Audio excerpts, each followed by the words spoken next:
नमस्कार, मैं हूं इंद्र मोहन। महाराष्ट्र में सियासी उठापटक काफी तेज हो गई है।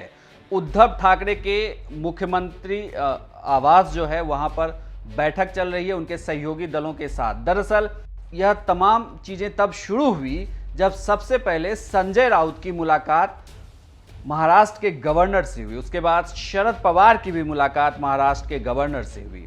उसके बाद शरद पवार मातोश्री आए उद्धव ठाकरे से मिलने के लिए, वहां भी लगभग 1.5 घंटे की मुलाकात हुई। इन तमाम चीज़ों के बीच में बीजेपी के नेता नारायण राणे ने भी राज्यपाल से मुलाकात की और उन्होंने महाराष्ट्र में राष्ट्रपति शासन लगाने की मांग कर दी। यह सब चल ही रहा था कि राहुल गांधी का एक बयान आ गया, जिसमें राहुल गांधी जब संवाददाताओं से बात कर रहे थे उसमें उनसे सवाल पूछा गया कि सारे देश में मामले तो ठीक हैं, लेकिन महाराष्ट्र को लेकर आप क्या कहेंगे। तो राहुल गांधी ने यह कह दिया कि महाराष्ट्र में वो सरकार को सिर्फ सपोर्ट कर रहे हैं, लेकिन डिसीजन मेकर नहीं है। सबसे पहले अगर आप कोरोना को देखें, जितनी ज्यादा कनेक्टेड जगह है वहां ज्यादा अग्रेसिव कोरोना होता है। अगर आप दिल्ली देखें, मुंबई देखें, पुणे देखें, Maharashtra is one of the most connected states in India.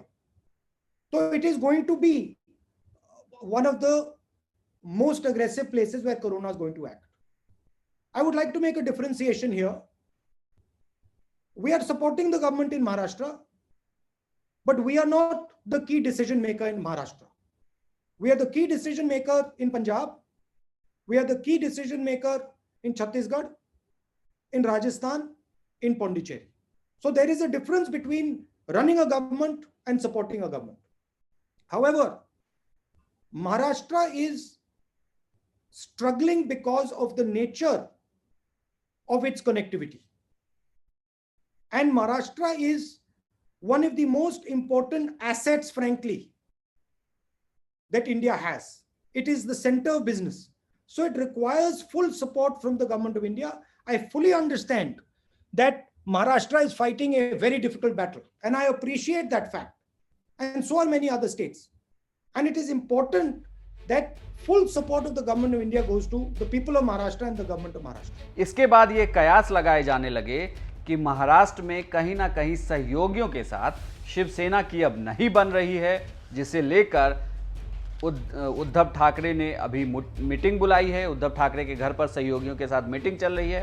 अब इस मीटिंग में क्या निकल कर आता है यह तो देखा जाएगा, लेकिन बड़ी बात यह है कि राहुल गांधी के बयान के बाद एक बार फिर से राजनीति काफ़ी तेज हो गई। हालांकि शिवसेना की तरफ से बार बार ये कहा जा रहा है कि महाराष्ट्र की सरकार बिल्कुल स्थिर है, कोई भी दिक्कत नहीं है। अगर अभी कोरोना काल नहीं होता तो वो 6 महीने के सक्सेसफुल सरकार का जश्न मना रहे होते।